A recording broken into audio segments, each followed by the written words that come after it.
Assalamualaikum warahmatullahi wabarakatuh. Kali ini kita akan mempelajari tema 1, organ gerak hewan dan manusia. Subtema 1, organ gerak hewan.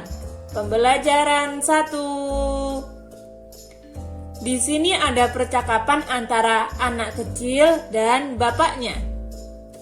Pak, lucu ya, kelinci-kelinci itu bulunya tebal dan gerak-geriknya lincah. Kenapa kelinci bisa melompat dan berlari dengan lincah seperti itu ya? Bapaknya pun menjawab, benar, kelinci dapat bergerak lincah karena didukung oleh organ-organ geraknya. Pada dasarnya, organ gerak kelinci serta hewan lainnya hampir sama dengan organ gerak manusia. Tanpa organ gerak, kita tidak bisa melakukan kegiatan apapun. Di sini ada bacaan tentang organ gerak manusia dan hewan. Mari kita baca. Organ gerak manusia dan hewan. Salah satu ciri dari makhluk hidup adalah bergerak. Secara umum, gerak dapat diartikan berpindah tempat atau perubahan posisi sebagian atau seluruh bagian dari tubuh. Makhluk hidup akan bergerak apabila ada rangsangan yang mengenai sebagian atau seluruh bagian tubuhnya. Gerak pada manusia dan hewan menggunakan organ gerak yang tersusun dalam sistem gerak. Organ gerak berguna untuk berjalan, berlari, melompat, meloncat, memegang, menggali, memanjat, berenang, dan sebagainya. Organ gerak pada hewan dan manusia memiliki kesamaan. Alat-alat gerak yang digunakan pada manusia dan hewan ada dua macam, yaitu alat gerak pasif berupa tulang dan alat gerak aktif berupa otot. Kedua alat gerak ini akan bekerja sama dalam melakukan pergerakan. Kerjasama antar kedua alat gerak tersebut membentuk suatu sistem yang disebut sistem gerak.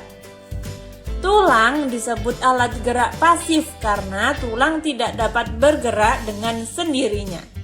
Tanpa adanya alat gerak aktif yang mempengaruhi tulang, maka tulang-tulang pada manusia dan hewan akan diam dan tidak dapat membentuk alat pergerakan yang sesungguhnya.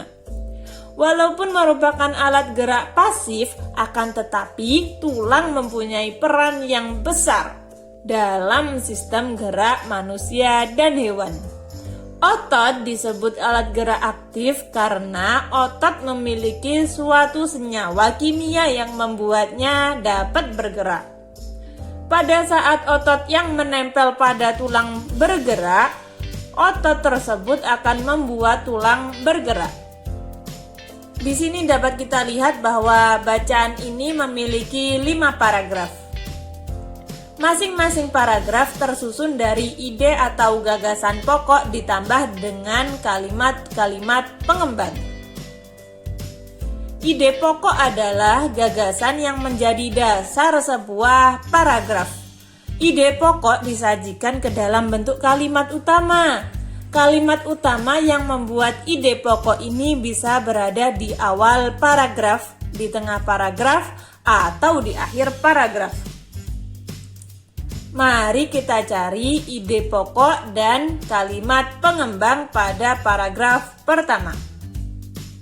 Salah satu ciri dari makhluk hidup adalah bergerak, itu termasuk ide pokok atau kalimat pengembang.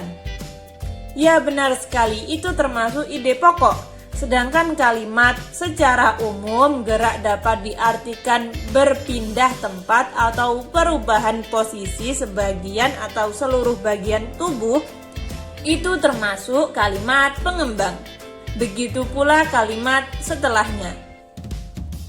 Dapat kita lihat bahwa kalimat secara umum gerak dapat diartikan berpindah tempat atau perubahan posisi hingga akhir, itu adalah penjabaran dari kalimat Salah satu ciri dari makhluk hidup adalah bergerak.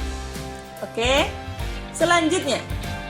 Nah, tadi kita sudah mencari ide pokok dan kalimat pengembang pada paragraf pertama. Sekarang kalian cari ide pokok dan kalimat pengembang pada paragraf 2, 3, 4, dan 5. Kesimpulan, tadi kita sudah belajar apa saja. Yang pertama, memahami alat gerak dan fungsinya pada hewan dan manusia. Nomor 2, menentukan pokok pikiran dalam teks, lisan, dan tulisan. Sekarang jawab pertanyaan ini. Nomor 1, apa arti bergerak secara umum? Nomor 2, alat gerak yang digunakan manusia dan hewan ada berapa macam? Sebutkan. Nomor 3, kenapa tulang disebut alat gerak pasif? Dan yang terakhir, apa yang dimaksud dengan ide pokok? Selamat mengerjakan.